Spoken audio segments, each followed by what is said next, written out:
মিওনিজটা যদি আপনি নিজেই ঘরোয়া পদ্ধতিতে বাড়িতে বানাতে পারেন তাহলে তো ভালোই হয়। আজকের ভিডিওটা দেখে আপনারাও একবার বাড়িতে তৈরি করে দেখতে পারেন। আজ আমি ঘরোয়া পদ্ধতিতে মিওনিজ তৈরি করব। সেজন্য একটা পাত্রের মধ্যে কিছুটা পরিমাণ জল দিয়ে দিলাম। এখানে নিয়েছি 3টা ডিম। এবার ডিমগুলো সেদ্ধ করব।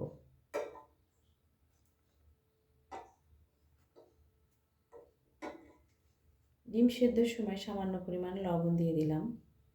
এবার ডিমটা গ্যাসটাকে হাই ফ্লেমে রেখে 7 থেকে 8 মিনিট সেদ্ধ করে নেব। ডিমগুলো আমি প্রায় 8 মিনিট সেদ্ধ করে নিয়েছি। এবার নামিয়ে খোসা ছাড়িয়ে ঠান্ডা করে নেব। এবার আমি 3টে সেদ্ধ ডিম একটা মিক্সিং জারের মধ্যে দিয়ে দিলাম। এবার এর মধ্যে দিয়ে দেব সামান্য পরিমাণ গোলমরিচের গুঁড়ো, 1 টেবিল চামচ ভিনিগার,